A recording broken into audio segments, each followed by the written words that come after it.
How ye and welcome to this episode of the On Studio Sessions podcast. This is episode 2 of season 3. Joining me this week is the wonderful Jamie Duffy, or Ceolish as he's known on TikTok. He's best known for all his tin whistle videos, doing tin whistle covers and things like that. He's a lovely, lovely lad. This episode was lots of fun to record, and I hope you enjoy it, and hope you get a nice insight into the platform that is TikTok and all that jazz. But enjoy it. Jamie, you're very, very welcome. How's things? Not too bad on yourself. Good. It's lashing rain outside at the minute, but other than that, I'm fine. Pretty miserable. Miserable out there, but what else would you be at on a Tuesday evening? Yeah, exactly. College work, maybe a bit of college work, but other than debatable. Other than that, my mouth is really dry for some reason. It's so nice to talk to you in person. Finally, we've been talking on Instagram. I know we've been on Instagram and through TikTok. It's good to get talking to somebody. Yeah, it's nice to actually see your face when I'm talking to you, as opposed to sending voice messages. Oh, exactly. So for anybody who doesn't know Jamie, although you probably could have guessed from the title at this point, Jamie is one of the first guests from season 3 who has made a name for himself on TikTok, this massive new social media platform that has taken over everybody's lives for the past year, 2 years, I'd say. But Jamie's probably best known for his tin whistle videos. I'd say they're probably the most popular ones. Probably. Would they be? I don't know. You'd be able to tell me more about that anyway. But he's that. I said, you know what? For season 3, I'm going to try and get some more. I'm going to branch out a bit, try and get some more unique artists from other places on the podcast. And where better place to go than to go to TikTok? So I went on TikTok, sent a load of random messages to a load of different artists that I've been following for a while, and Jamie was one of the first ones to get back to me. So I was like, you know what? Let's go. Let's just do it. So we were talking for probably a month, I'd say, at this stage. And I was like, okay, it's time to do it. It's time to get Jamie on the podcast. So here he is. Here we are, finally getting around to it, to be fair, but look, should be good now. We were both busy with different things. College is the most thing, but it's only 5 weeks left to college. I could be doing more in college, to be fair, but you know. Same, but we won't talk about that. Well, we No, might. not today. So we're going to talk about the whole TikTok thing and all that a little bit later on, but I want to talk to you first about yourself and how you got into music and all of that. From like, tell me about you growing up and music and in your life and things, and stuff like that. How did it actually come about for you? Like, well, to be fair, now I've grown up in a very, very, very musical family.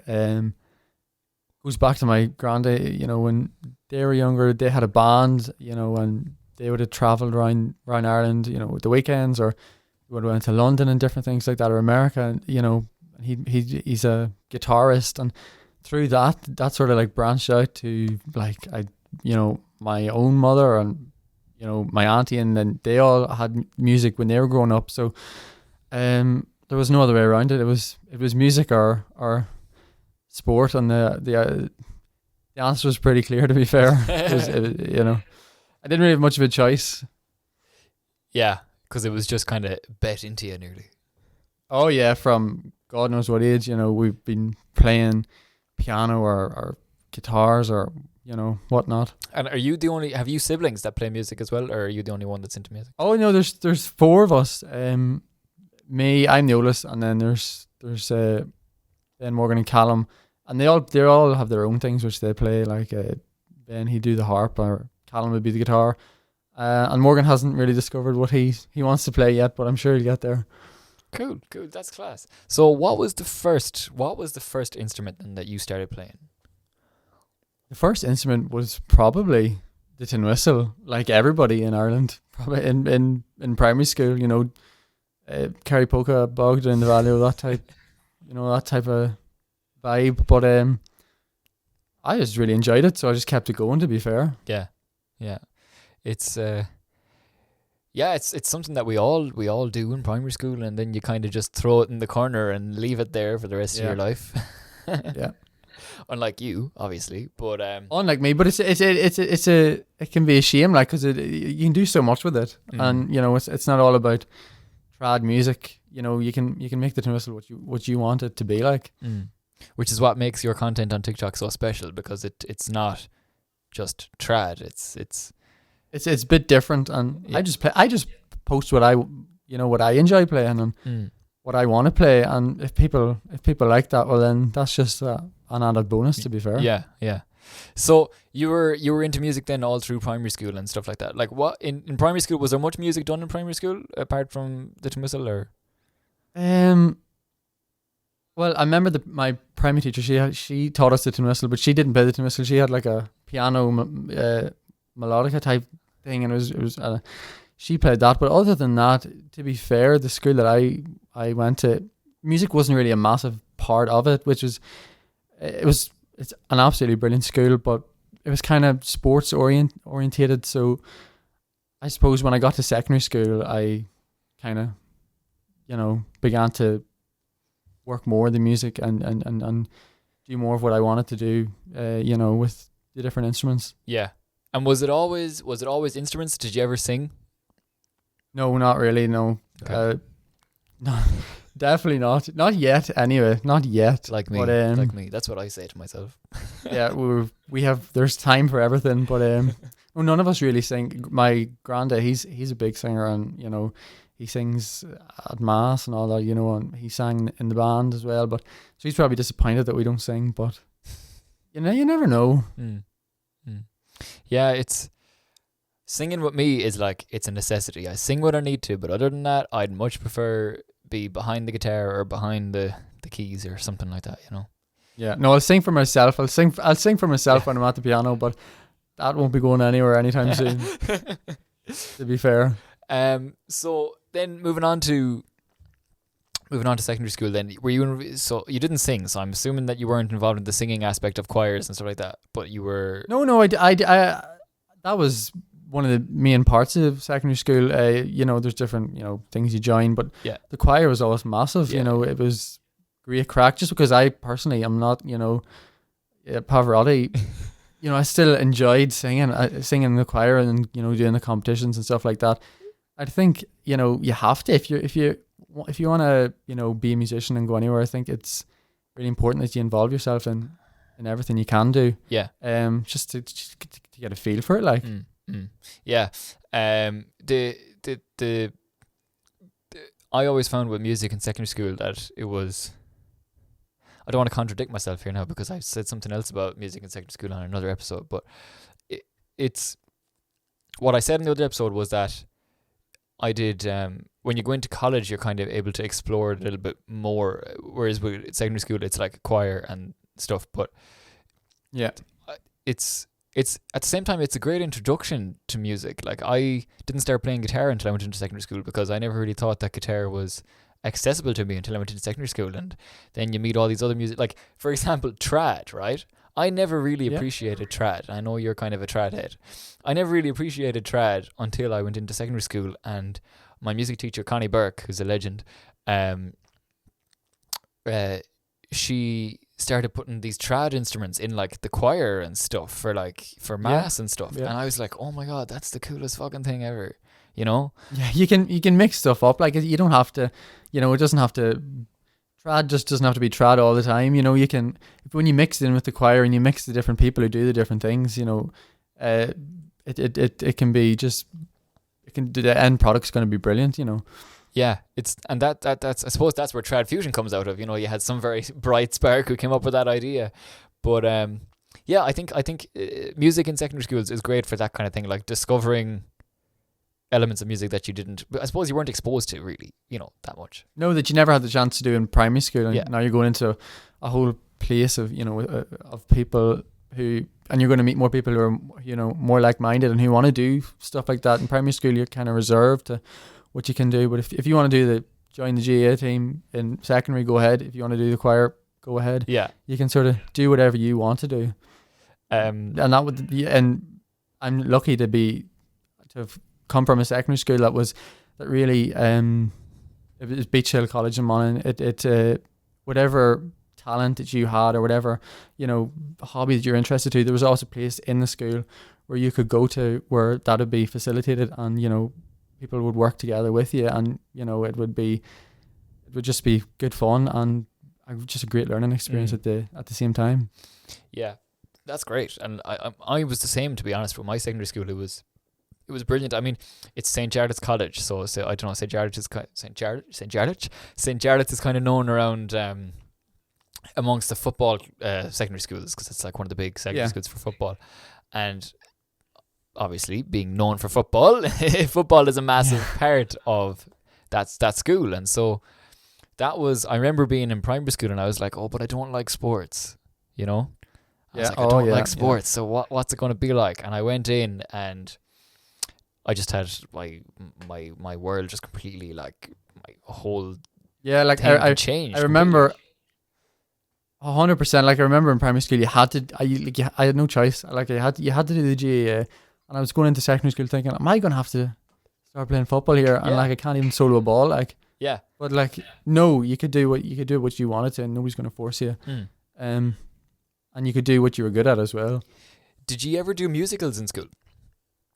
In secondary school? We did. Well, for transition year, we did the Wizard of Oz, and I was the Tin Man. And to be fair, I did sing for that now, but I don't know exactly. You'd have to ask my teacher about that, but how good it was.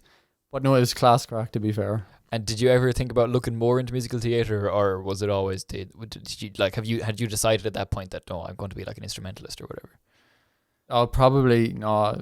I have never really thought about that, to be fair, like the musical theatre end of it. But I'm not a massive fan of, like, musicals or Broadway or anything like that, to be fair now. But definitely instruments. Yeah, they're definitely coming first, to be fair. Yeah, no, I the only reason I ask is because music theatre is so big in Ireland. Like, it's massive, and like nearly every secondary school in the country puts on a production every year, or sometimes twice a year. Oh yeah.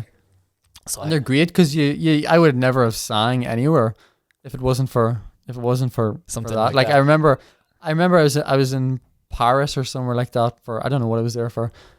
And I was like up the Eiffel Tower, and I got a call. Oh yeah, like the class, like some of them FaceTime me. Oh, you're gonna be the Tin Man, and I was like, what? It's such a laugh, to be fair. But, I don't want to dwell on secondary school too much. But you said you did TY. I did TY as well. How did you find TY? I know it's a stupid question. How did you find it? No. I love TY. I literally did absolutely everything. Like, I remember I did poetry aloud, I think. I've never read a poem in my life, to be fair. But I loved TY. Like, you could do what you wanted, and, explore different hobbies and stuff like that. And you're given so many chances. You had to do it in our school, so it wasn't really a choice. Yeah. Which is a good thing, because you need that bit of a break, between junior and leaving, even though I didn't even have a leaving at the end of it all. So, and did you find it beneficial for your music? Oh, 100%. Yeah, definitely. Yeah, we did, like, the different choirs and that, and the like trad groups and that. They came into their own, like, in secondary. Like, and I remember I would never really have played music really, other than maybe at mass the odd time. But I remember, like, doing the rehearsals for the transition year play Wizard of Oz. We'd be going to, like, the theatre, the garage theatre, and I remember there's a piano there, and Havana, the song Havana, it was big at that point. And, like, I just played one day, like, flippantly just played the dun dun, the bit of the intro into Havana, and I was like, everybody's like, oh, do it again. So once that started, that kind of started it all. I was like, right, I'll just start playing music in public a bit more often, to be fair. Class. What's there to lose? Yeah, exactly. Yeah. TY for me, I think I said this in other episodes as well, but TY for me was class, because there was such a big, like, I think the majority of my TY class were like musicians or singers or something. So we had a great music year in TY. We, like, recorded a CD for charity, and we did all this, like, class stuff. So it was great. That was the year I really decided that I wanted to. That really concreted it for me.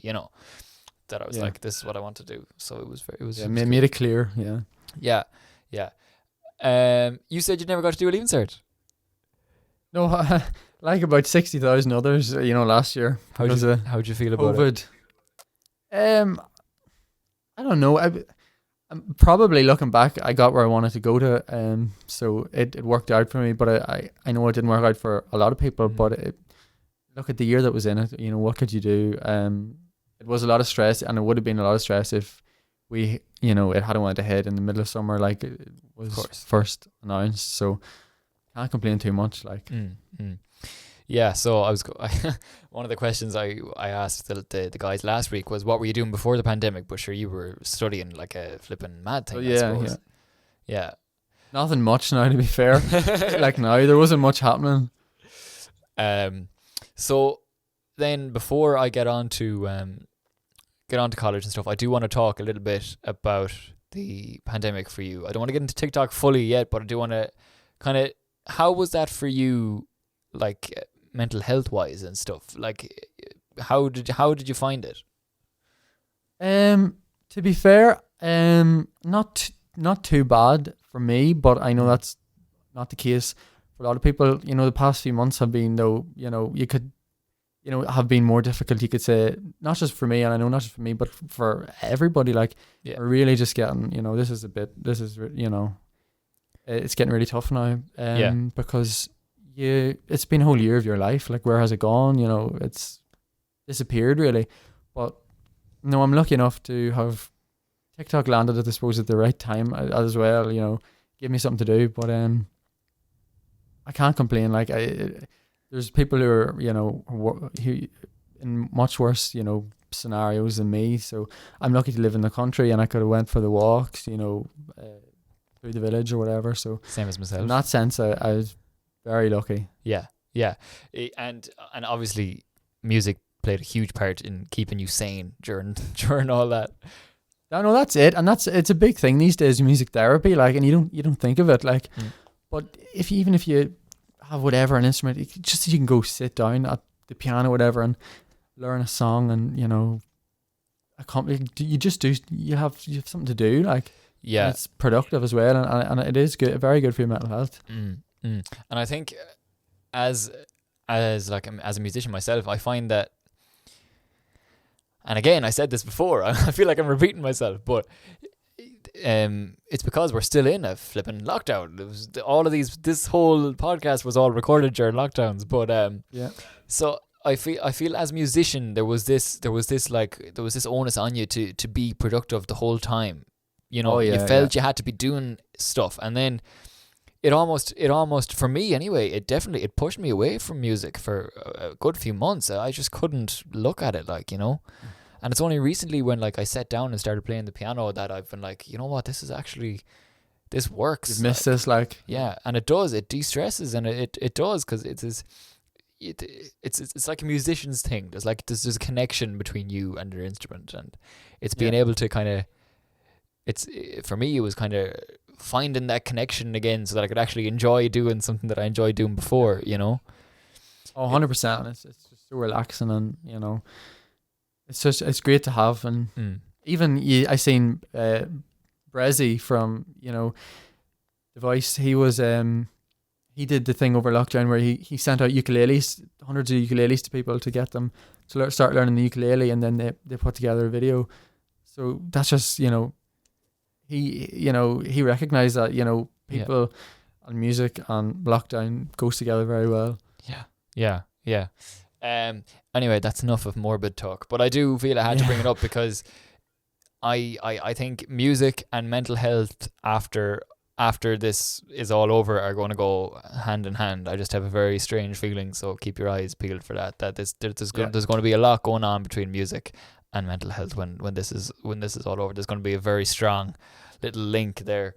But so then talk to me then about college, Jamie, and the adult Jamie now. Yeah, I wish I could talk to you more about college, but I can barely say that if, you know, like everybody, like, I've even been to college. I got into, I'm in Queen's at the moment, doing politics and international relations, which is a great course, but, you know, there's nearly a year gone by, like semester wise, and I've been up 30 minutes.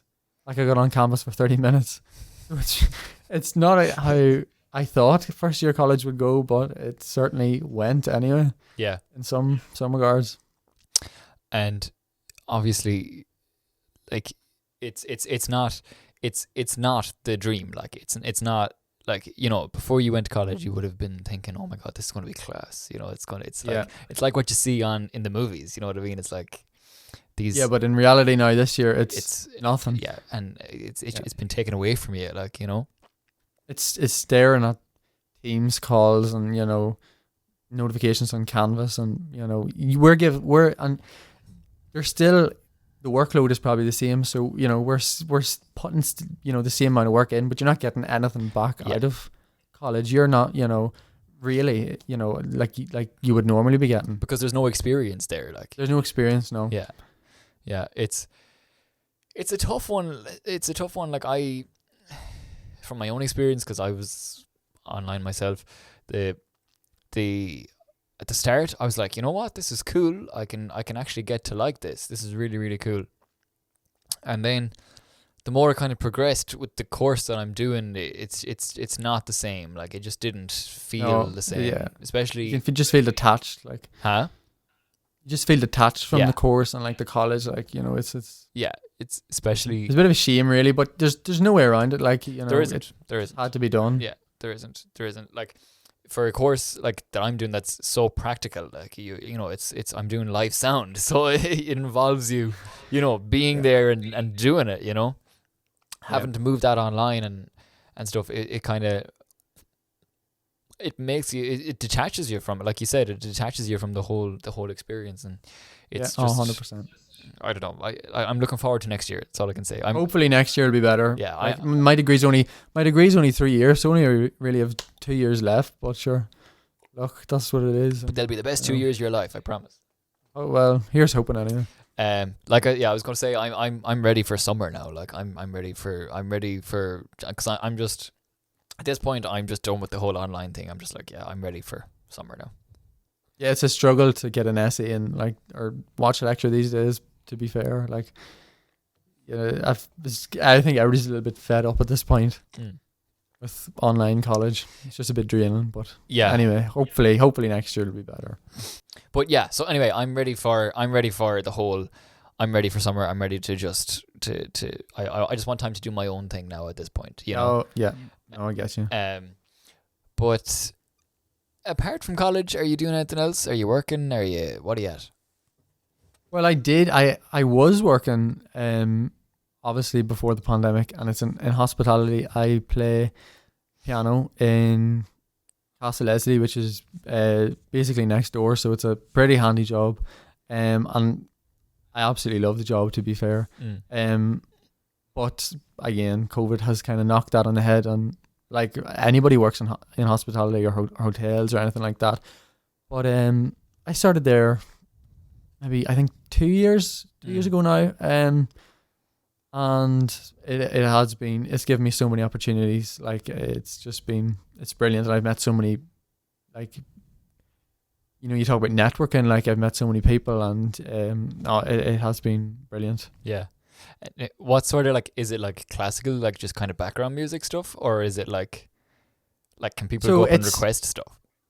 Yeah, no, so I had asked this in the interview. I was like, am I supposed to be doing, because it's basically a restaurant in Castle Leslie, and I had asked in the interview, like, what do you like, because I don't play classical music. Like, I've done the piano grades, like all of them, but like, I don't hate classical music, but I hate playing it. So I was like, am I supposed to do classical? And the woman looked at me and she said, yeah, no, you definitely do, but like, I've been here 2 years and I haven't played one classical piece. Like, I'd just be playing the songs, like, from, you know, pop songs, Tick-Tock, you know, all the rest, and people love it. So, you know, it's not people, you know, everybody can't play classical music, just like everybody can't play trad music, or everybody can't do, you know, certain, you got to do it your own. And I just play again what I like to play, and I'm still there. I still have a job after 2 years. So you must be doing something right. I'm doing something right. They're still paying me. Yeah, so there you go. Yeah. So talk to me actually about Monaghan then, and the music scene in Monaghan, and what that's been like. What has that been like through the years, or has there been much going on? That is a good question. See, I haven't before like this. I haven't really been really too involved, in like the music scene. Like, if you're going to talk, like if we're talking about sort of trad, like I've never really played trad. I was in a Ceolish group once, and I think we did one fla, but like I've never really done trad. So, but there's a lot of people doing a lot of different things, and there's a local guy actually. His band, I know the Grammys are coming up, and Fontaine's DC. Oh, yeah. Like they're nominated for, best rock album at the Grammys. So Do you know? there's a lot of different people about doing their own different things. Do you know that guy? I don't know him personally, but I know of him, and I know Fontaine's DC because they're class. So Because a friend of mine I'm in college with, his cousin is, I don't know, is he the lead singer for that band? yeah, like they're going places like They're you know class. a Grammy. Like, come on. They're class. What about, like, I don't know, you might know too much about it. What about like the dance music scene, the electronic music scene there? Is there much of a scene there, or? To be fair, no, I really wouldn't know too much. I've a few friends do music. There's a guy active. He's a rapper. He's a good friend. And he's like he's into rap, and he's building himself his own career too, and he's on TikTok as well. So as I said, there's people are doing their own thing, and lockdowns pushing them to go further with that. So everybody's got their own art. So hopefully everybody be able to show it and develop that over the next while, and I'd probably be able to talk about that a bit better when that comes to pass. Yeah. I know most people watching are dying to hear about the whole TikTok side of it, but I don't want to go there yet. It's like the it's like the Harry and Meghan interview last night. I'm picking pieces apart. You're a trad head at heart, really. No, I'm probably not a trad head. I'm going to disagree there because You're an anti-trad head. No, definitely not. Definitely, I don't want to get cancelled by the trad community here. But I know the tin whistle is a traditional instrument, but I very, very rarely play traditional music. Only when, like, for the leaving cert, for the junior cert, when I kind of had to. And it's not that I don't enjoy playing it. It's just not what I've grown up doing. And it's I think you've a lot of trad musicians have grown up around trad music, and they are the real trad people. And I would just feel a bit it'd be wrong for me to say that I'm a trad musician. Yeah. The reason I say that is because it was like the first video that I saw was you playing the whistle. I was like, oh my god, a trad guy. That was I think that probably was Toxic by Britney Spears or something. Probably. Like, it wasn't. We're not talking about a jig here or a reel, Yeah. So yeah, it was just like, I was like, oh my god, this is. But what it was is that it was different. It was so. Yeah, I know. Definitely you could definitely say that. Like, it's not every day you're going to be scrolling through TikTok and see some dude playing a fucking tin whistle, like. Yeah. Yeah, especially like as opposed to like Lana Del Rey or yeah, yeah. Exactly. I think I did Bad Baby or something like that the other day. So yeah, it's a bit different. Okay, so finally, let's get on to the meat and potatoes. TikTok. Yeah. How did it start for you? What was the first thing that you said was like, okay, I'm gonna have a stab at this platform and see where it goes? Well, I remember at the start of lockdown when we were all, sent away home, and that was the end of our secondary school life. Basically, I remember I threw up a few, I don't know, just them generic TikToks anybody would do, like just a caption, a bit of a joke. Don't know why I posted it, but then I was like, this isn't going to get too far. You play music, Jimmy. God's sake, just put some music up. So I remember there's a trend going around. There was some doll. She did it was the Britney Spears Toxic or something. She did it on the fiddle. I was like, right, sure, I have a whistle here. So I threw it up. I just remember I just threw it up, went to bed, and then I woke up and I was like, oh, it does. Yeah, that didn't do too bad. And then from there, I just kind of kept posting.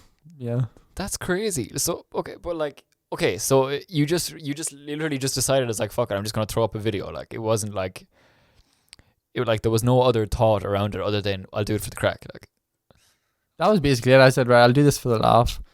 I pretended to smoke a vape or something. I was like, oh, vape, no. I remember that. I remember that. Yeah. Yeah, it's so cringy looking back, but at the same time, it was good crack, like, and people liked it, and kind of started off the whole tin whistle thing. So I was like, right, I'll just keep posting more. So kept going. And now you have a following of what? I think it's 41,000, but I could be wrong.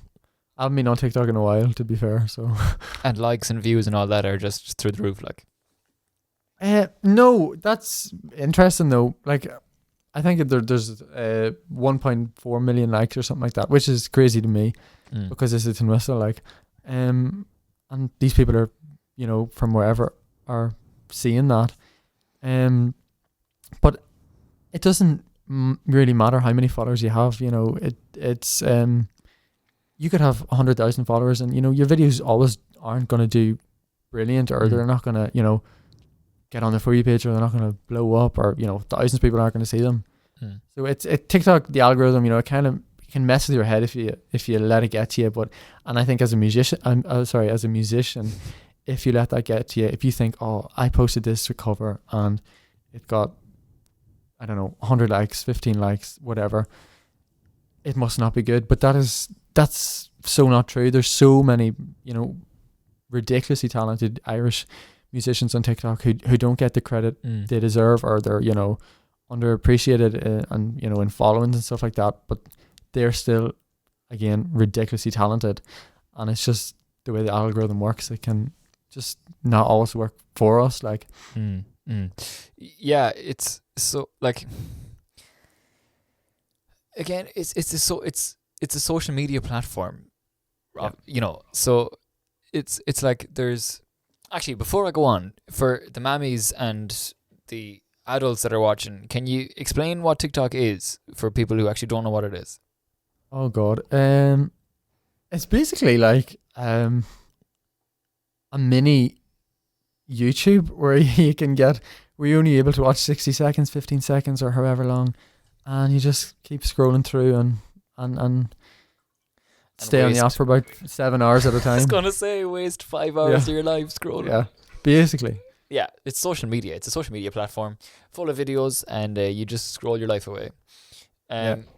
So, okay, let me take a sip.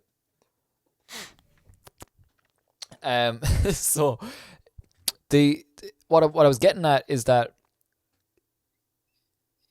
people on this platform who do really well, almost instantly, overnight, can get like this celebrity-like status. Yeah. Like when I reached out to you and I messaged you, I was like, I'm just gonna throw the message. Like I said, I threw the message out to a load of ye. It's where you were like robots, but like a load of different content creators. Yeah. And I never expected to get like a response. Definitely didn't expect to get a response from you, and that's not a reflection on you, but you know what I mean. Yeah. It's because my perception of you would have been that you have this big celebrity status now. But I wish, but no, but that's so interesting. But because if you're gonna think of yourself in that way, oh, you've so many whatever followers, or oh, I have this many likes, and you're gonna in a way let that control what you do, or who you reply to, or in a way let it define you. Like, if you could have hundreds of thousands of followers, but if you're gonna think then you're it, like, that's not a good thing. No. At all. That's not a good trait to have. And what do you think about the whole do you think it's oversaturated, or do you think that it's that there's no way that it can be oversaturated because you're finding different stuff all the time? Do you get what I mean? Like, do you think that there's at some point, like, are you ever scrolling and being like, oh my God, more of this crap? Not crap. I'm not calling your word crap, but I'm saying it's more of the same stuff. You know what I mean? Sometimes, but again, anybody who puts like up, if we're talking music wise, anybody who puts anything up on like any social media music wise, fair play, like, and that should be so encouraged, like, because it's such a big thing to put your your own music up. But I think it's really important to do also what you want to do, and like what the songs you want to play, and the instruments you want to play, whatever you want to dance to. You shouldn't be following what other people are doing all the time, or because you have to be somewhat unique and have your own like niche to succeed, I suppose. Yeah. In the music world. Yeah, it's true. There's people are always on the lookout for something different. Like I said, what I mean? Something different. Something that's not you're going to see thousands of the same, not copycat videos, but you know what I mean. Yeah. Because it's almost not. Well, at least I'm not speaking for everyone, and I'm not trying to label, but it doesn't seem intentional that you have all these people doing the same thing. You know what I mean? Yeah. But maybe it's just the nature of the app and the nature of of the algorithm, and you know what I mean. And I suppose then there's trends as well. So yeah, I mean, I do the trends when they come up too. But when you're not doing trends, or I sound really northern. When you're not doing trends or whatever, you should just play what you want to play, and because if you love something, the chances are other people are going to love it. So you've got to be, play true to yourself in a way. Like, I know that some of the trad community, like, the trad heads and that, probably look at me and they're like, look at this one here playing Nicki Minaj, or Megan Thee Stallion, on the tin whistle. Yeah. And they're probably like themselves, what is this? And I don't care. Like, you have to play what you want to play, and make the videos and the recordings that you want to make. And if you do that, you're on the right path. Like, yeah. So you're adamant about that it's just it's a be yourself thing, and it's not Jimmy did this, 100%. So I'm going to do this. Oh, 100%. Like I got a comment the other week, and was like, if you play a jig and a reel, I will follow you. And I was like, well, if I'm not going to play a jig and a reel, like, right now, if you don't want to follow me from what I've already put up, please don't. Like, because you're not doing it for the following, are you? Like, you're no, not. I honestly, I wouldn't mind if I had 100 followers, as long as somebody out there is listening and enjoying the music. Like, that is honestly the main thing. I used to delete videos if they got, like, I don't know, 90 likes, but even, or whatever, I wouldn't do that like now, because if you think it's good and it's good and you really enjoy it, well, then other people are going to enjoy it, and it doesn't matter if 3 million people see it or 3 people see it. As long as it's, you're happy with it, that's the main thing. That's good. It's good to hear. Fair play. You have a good head on your shoulders, really. Well, it is, because like I said, you have this. This is kind of related to your following as well. Like, you have this kind of celebrity, if you want, status. Like, because there's thousands of people, young people all over Ireland, who see your content every hour of every day. You know what I mean? Yeah. So I'm not sure how many of them are going to watch this or listen to it.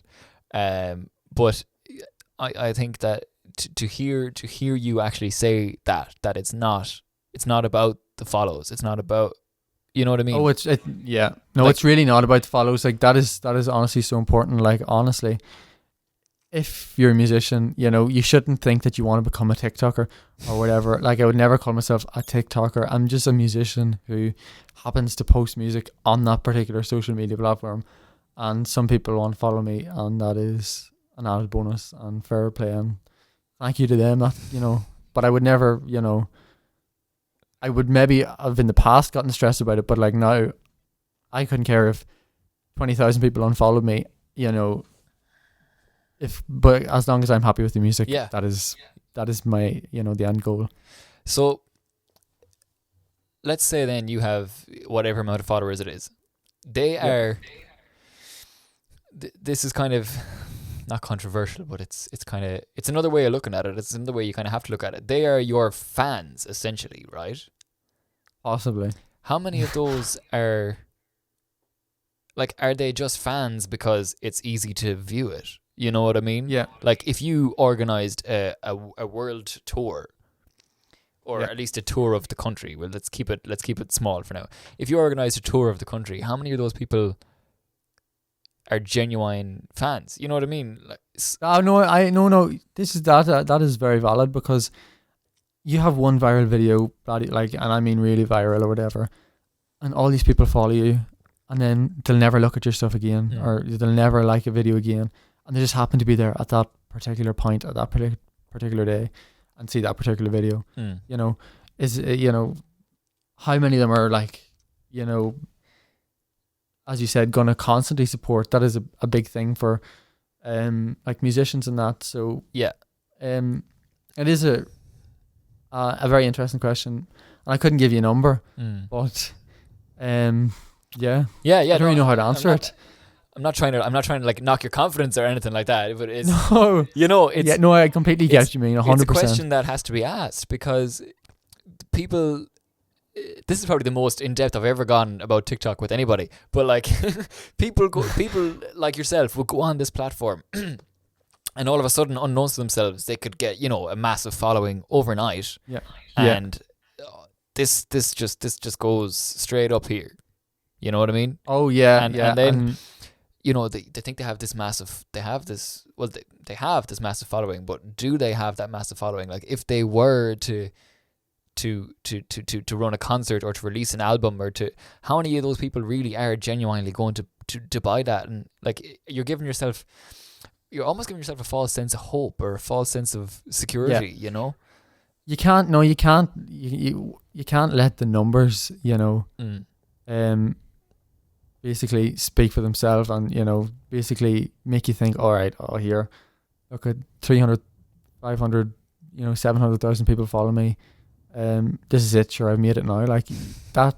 Once you go out and you start, and I obviously plan, hopefully at some point, release music, and then start once the pandemic lifts. If you start, mixing with other musicians and playing in shows, once you get to that point, then you'll be able to say that. You can at least start to say that you've made something for yourself.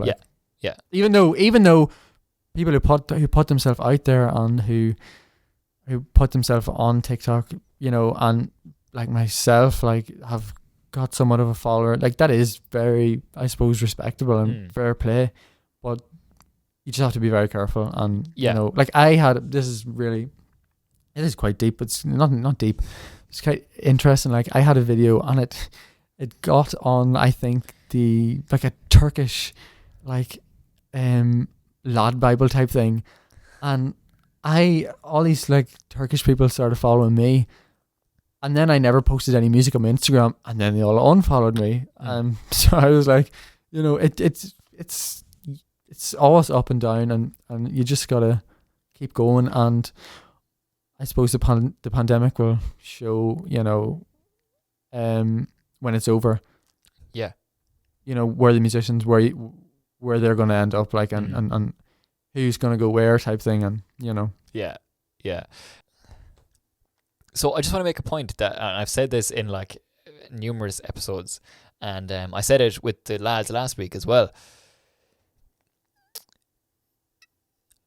A good chunk of most of the entertainment that we've had throughout the whole of the lockdown has been from musicians on TikTok, musicians live streaming. So I'm not bashing the platform. I'm not it's great. I'm not trying to knock musicians and saying that you shouldn't do this because everybody that follows you is fake. It's not that. No, 100%. By all means, do it.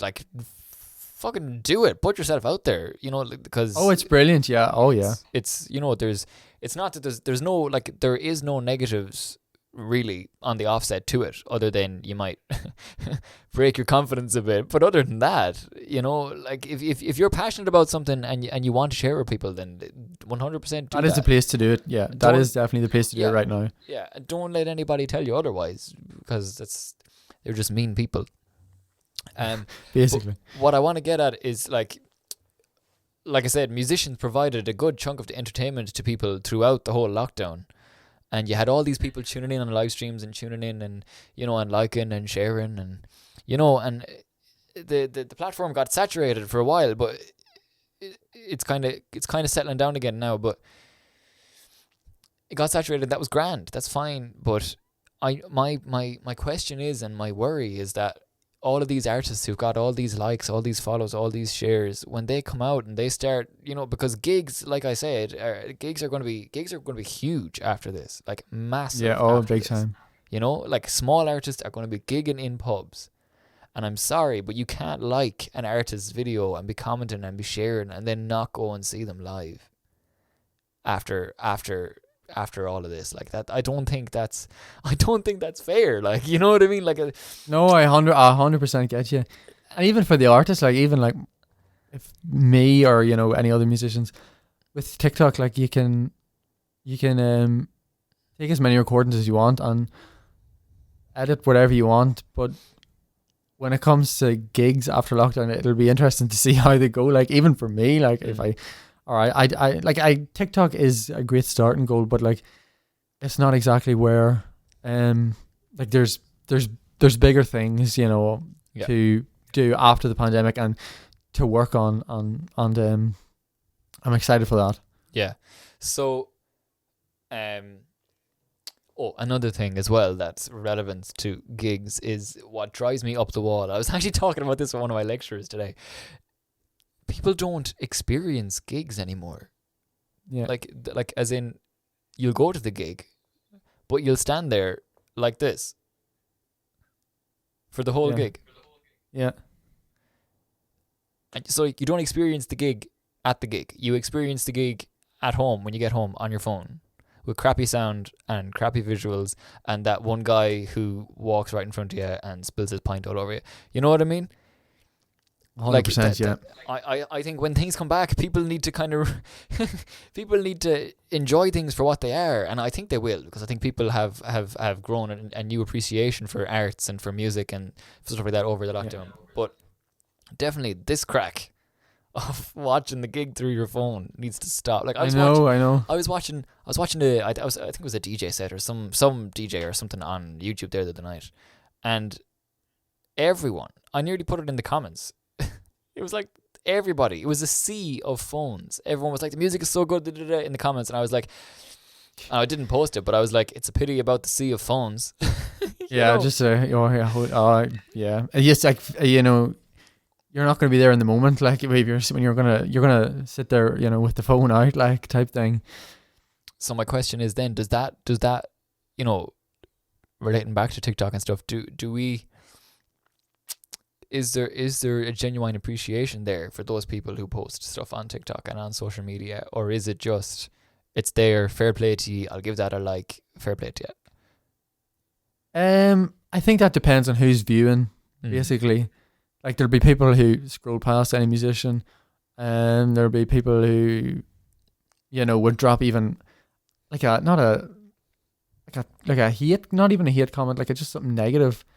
So there'll be people who just get a kick out of that. But I think most people, and I'd hope most people, if they were to see like a musician on their For You page, they would support them and, interact with them there, like give them a like, because I suppose when you're putting yourself out there, it takes a lot of guts. So hopefully, I would hope that the majority of people would interact in some way, positive, or some way positive. Yeah. But then again, you mentioned TikTok and gigs and stuff. Like I haven't done many, gigs, to be fair. Well, like I would be playing the piano in the Castle Leslie maybe 5 nights a week, but I'm just in a restaurant and people aren't, I'm not really getting reactions, bar if I get a few like tips or whatever. I think somebody met me in the restaurant once, and they work at Deloitte, which is a company in England, and they took my number from reception, and then I got a call later in the year, and they wanted me to come to London to play piano at a dinner party they were having. Cool. And I did, and they flew me to London, and I was there, but I was so sick. I was beyond sick. I remember I got sick on the tube. I was sick for the 3 days that I was there, but I still had to do the gig. So you're not going to get a lot of experience from just doing TikTok. So again, I got a lot of experience because that was an experience. I had to go through hell, to be fair, but I still did the gig. And this wasn't COVID times. So they really have developed, I suppose, as a musician, you have to be playing live in front of people in real time, and not in front of a screen. And we talked about this before we started recording, actually, that again, we're not bashing the artists on TikTok. Your class, we love you, but it's, you can only, like, live streaming is like, it's basically, I'm reiterating what you said, where live streaming only does so much for you. Like, live streaming is not the same as playing in front of a real audience. No, 100%. But then again, in the current times, like, that's all we can really do. Like, I'm not gonna lie, I've never done a live stream in my life. But like, and the people who do them, like the musicians I follow, the Irish musicians, they are beyond class. Like they're just so ridiculously good. And so I suppose they're using what they have now to get out there. And I've no doubts that once lockdown ends, they're all just gonna, flourish and develop, and including myself. Like, I gig wise, like proper gigs, like I haven't done too many, so I'm looking forward to that whole aspect of life, I suppose. Yeah, of course, yeah. You want to get out and experience all that. So I think somehow that's provided that little conversation has provided some sort of insight into what TikTok is actually like.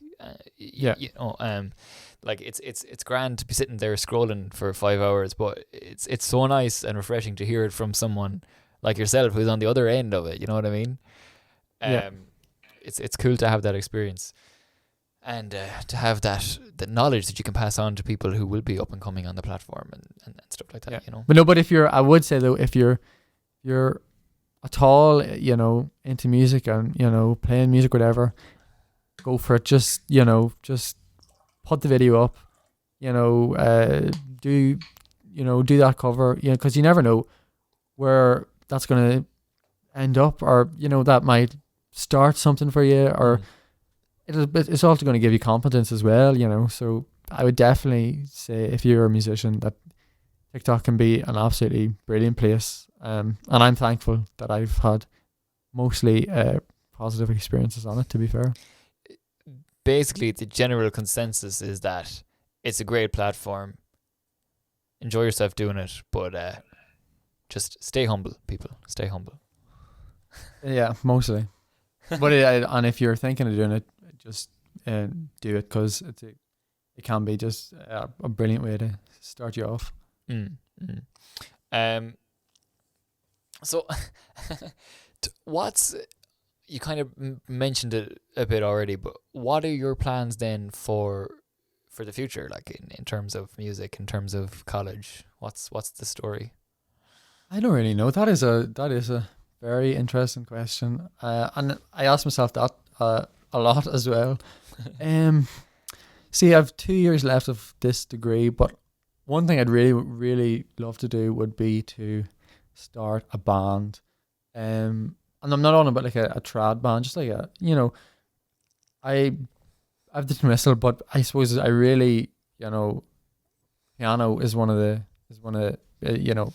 nearly comes first, and I just think being in a band would be class and just a great experience. And you never know where it could go.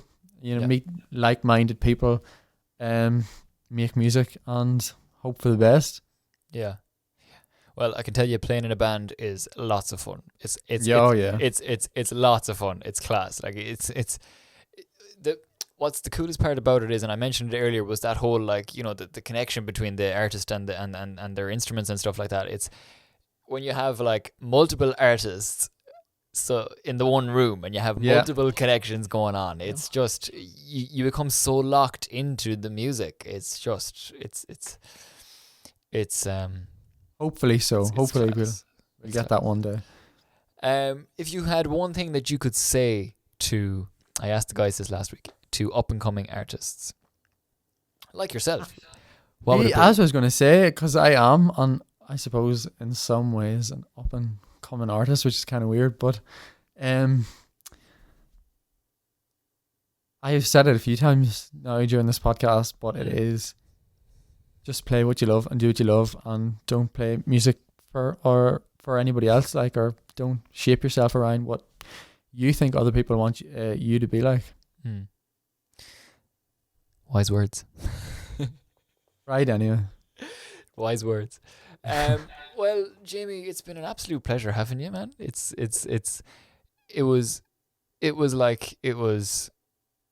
was both interesting and at the same time I was like nervous as hell talking to you. But yeah, so was I. I was like, I don't want to get cancelled, or I don't want to say something I shouldn't, well, or you know. Hopefully, fingers crossed, that won't happen. Hopefully that hasn't happened, and I'm very sorry if that has happened. But no, I don't know.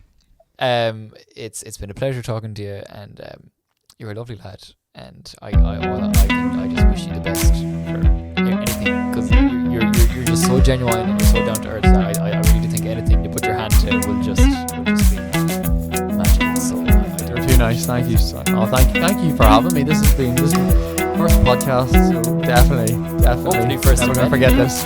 First of many, yeah. Hopefully. Anyhow,